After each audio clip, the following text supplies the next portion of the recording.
After his first marriage fell apart, Anthony swore off relationships for good. He made up his mind. He wasn't going to tie himself down again. Sure, there were plenty of women in his life, but none stuck around longer than a few weeks. Tony, a successful businessman with more money than he could ever need, was never short on female attention. Women practically flocked to him. Still, for reasons even he couldn't fully explain, Tony decided that love just wasn't in the cards for him. His first wife had left him for someone else, some guy who wasn't nearly as accomplished. She'd fallen in love, lost her senses, and walked away. The whole ordeal hit Anthony hard. The only bright spot during that painful chapter was his daughter Lisa, who was 15 at the time. The two of them shared a lot: hobbies, laughs, long conversations. Then one night, everything changed. A buddy invited him out on a double date. "Connie, come on, I'm not some teenager going on blind dates," Tony chuckled, brushing off the idea. But Constantine wouldn't let it go, and eventually he convinced him to come along. That night, fate stepped in. Tony met someone, and not just anyone. Her name was Lucy. She was 23, fresh out of university, full of giggles and energy. She looked like she'd walked straight out of a fashion spread. Stunning curves, plush lips, and those eyes. Bright, deep blue eyes that made Tony forget the world around him. Lucy and her friend had made a bit of a game out of dating wealthy men. It started in college. Dinners, gifts, fun nights out. They liked the lifestyle and didn't plan on giving it up anytime soon. But something shifted for Lucy that evening.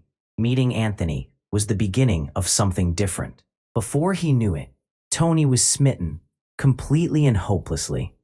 He sent her flowers by the dozen, boxes of fruit, took her everywhere, and made sure every little whim was granted. Lucy's friend didn't take it well. Jealousy crept in, and eventually the friendship fizzled out. No one had ever treated her the way Tony treated Lucy. Tony would joke with his friend, calling him Cupid. "If it weren't for you dragging me out that night, I'd never have met the most beautiful woman I've ever seen." But Constantine wasn't exactly thrilled with how things turned out. Behind Tony's back, he criticized him. "Marrying a flirty little thing half your age? That's not a smart move, not by a long shot." In his eyes, relationships with someone that young were nothing more than fleeting fun, not something to build a life on. Then came the surprise. During one quiet evening, Lucy, in her usual cheerful way, shyly mentioned the kind of wedding she dreamed of having. Tony didn't even blink. He handed her a ring and proposed right then and there. "Oh my God!" Lucy squealed with delight. She accepted the ring on the spot and rushed to post pictures all over her social media, basking in the spotlight. Their wedding was straight out of a fairy tale. Every single one of the bride's wishes was fulfilled. Lucy poured her whole heart into the preparations, and Tony gave her free rein. She spared no expense and didn't hold back. Lisa, Anthony's daughter from his first marriage, served as a bridesmaid. Lucy didn't win her over right away, though. Winning Lisa's trust was a slow, careful process. But in time, something changed. The girl opened up and ended up genuinely loving her new stepmother. For 2 years, they lived in what seemed like bliss, though maybe not the deep soul bond kind of love. Still, Anthony was content. His wife had formed a bond with Lisa, and that meant the world to him. The three of them often traveled together, made memories, laughed a lot. Everything seemed perfect. He never imagined that cracks would eventually appear, threatening to tear it all apart. He never tried to rein Lucy in. She had complete freedom and lived on her own terms.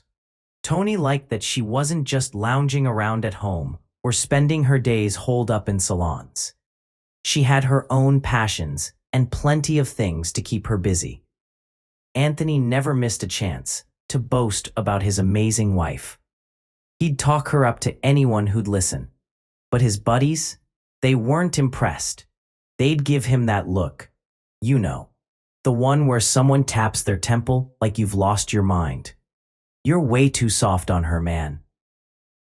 Every single one of them echoed the same warning. When a woman doesn't know where the lines are, that kind of freedom can turn into a real problem.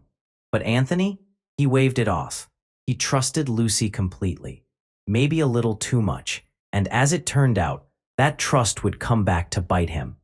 It was just another ordinary morning at the office. The secretary walked in, as usual, carrying the day's personal mail. Anthony casually flipped through the stack, brushing aside the junk and routine stuff. Then something caught his eye, an odd-looking envelope. No return address, no stamps, and it was oddly thick. Before he even had time to get a bad feeling about it, his fingers had already torn it open out of habit. Inside were photographs. Not the best pictures, grainy, as if they were taken in a hurry or with a cheap camera. But clear enough. Tony scanned them one by one, and his expression darkened with every twist of his wrist. 15 pictures. Each one caused more pain than the previous one. His heart pounded, a cold shiver crawling up his spine, and a thin film of sweat broke across his forehead. He wanted, desperately, to believe he was wrong, that his mind was playing tricks, that maybe, just maybe, the woman in the photos wasn't Lucy. But no matter how hard he tried to deny it, the truth glared back at him. It was her. Staggered, Tony stepped into the hallway and called out to his secretary, his voice tight and low. "Who dropped off this envelope?"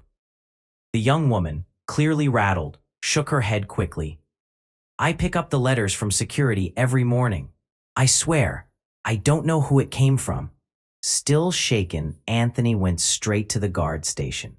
The head security officer, an older man with silver hair and tired eyes, pulled up the surveillance footage without a word. There it was, plain as day. Early that morning, a teenager, couldn't have been more than 16, had slipped the envelope into the delivery tray. Just a kid, clearly put up to it by someone else. A decoy. Anthony never did find out who had sent the envelope.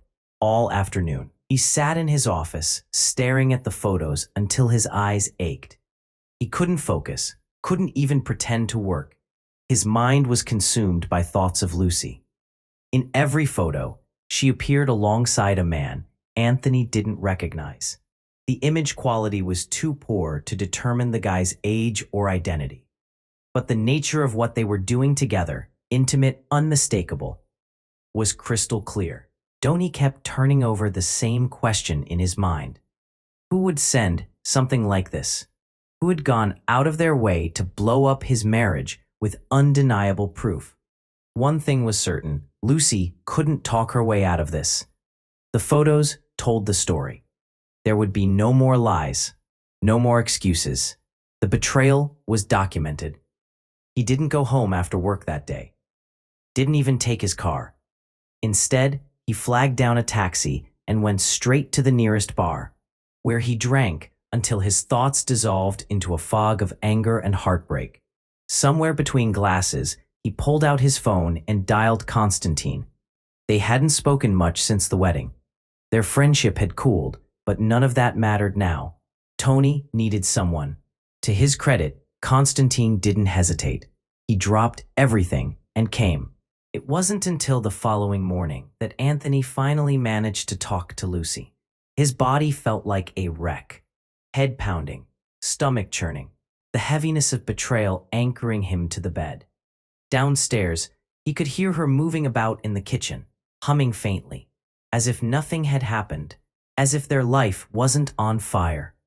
Tony dragged himself to the shower and stood under the cold water until the numbness kicked in, scrubbing at the exhaustion clinging to his skin like a second layer. He couldn't come up with a speech, couldn't scream, accuse, or even form full thoughts. So instead, he placed the envelope on the table and waited, just waited. Lucy walked in, noticed the envelope, and picked it up. As she thumbed through the contents, her face drained of all color. Her eyes darted to his, wide and wild. She looked as though someone had pulled the floor out from under her. He didn't say a word. Neither of them did. The silence stretched until he finally muttered hoarsely, "Well, anything you'd like to say?" Her voice cracked, a trembling whisper. "My love, I didn't think you'd ever find out." Then came the tears, soft, panicked, clinging. In fragments, she confessed everything. The man in the pictures, someone Anthony knew. Not a friend exactly, but a familiar face they'd met more than once in business settings. That made the sting cut even deeper. Tony sat there, listening, numb, detached. He just couldn't wrap his head around it. What had been missing? Lucy had never complained, never hinted at being unhappy. He had given her everything, every freedom, every comfort, and yet here they were. "I don't know," she finally said, staring down at the table. "It just happened." A quiet, pitiful excuse, one that answered nothing. Now, in the midst of the divorce, Anthony found himself silently grateful that he'd listened to Constantine all those years ago and insisted on a prenuptial agreement. It didn't leave Lucy completely destitute, but she walked away with very little, and Tony had no regrets about that. When the divorce papers were finally signed and each held their certified copy, Lucy did something unexpected. She picked up her phone and called an old friend, the very same one she and Anthony used to go on double dates with back when everything still seemed perfect.